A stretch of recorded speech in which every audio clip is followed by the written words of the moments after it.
Cette vidéo va vous montrer comment déterminer une équation cartésienne d'un plan.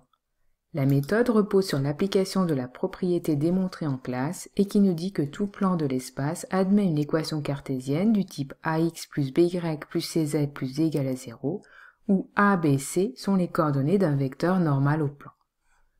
Voyons maintenant un exemple. Nous cherchons une équation cartésienne du plan qui passe par le point A de coordonnées 1, 4, moins 2, et dont on connaît les coordonnées d'un vecteur normal n, 2, moins 3, moins 1. Ces deux données, c'est-à-dire la donnée des coordonnées d'un point appartenant au plan et d'un vecteur normal au plan, sont impératives. Il pourra arriver que le vecteur normal ne soit pas donné explicitement, il faudra alors le déduire. Par exemple, si nous savons que le plan est perpendiculaire à une droite CD, la droite CD étant orthogonale au plan P, le vecteur directeur CD est alors un vecteur normal au plan P. Il suffira alors de calculer les coordonnées du vecteur CD pour obtenir les coordonnées d'un vecteur normal.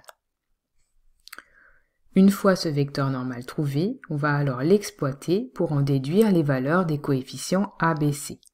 Avant cela, on commencera toujours par citer la propriété du cours, en notant notamment la forme de l'équation ax plus by plus cz plus d égale à 0, et en précisant les coordonnées du vecteur normal ABC.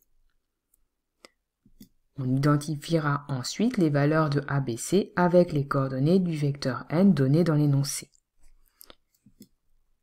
Ici, nous savons que le vecteur normal a pour coordonnées 2, moins 3, moins 1.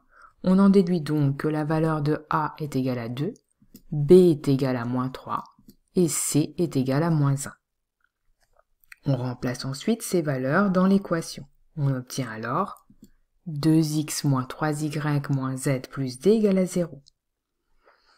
Il reste alors à déterminer la valeur de d. Pour cela, nous allons utiliser les coordonnées du point A qui appartient au plan. Ces coordonnées doivent donc vérifier l'équation. On va donc remplacer x, y, z par les coordonnées de A. Ce qui nous donne ici 2 fois 1, moins 3 fois 4, moins 2, plus d égale à 0. Il reste maintenant à isoler d, ce qui nous donne moins 8 plus d égale à 0. Attention de ne pas oublier la dernière étape de résolution qui nous donne d égale à plus 8. Il reste alors à écrire l'équation obtenue.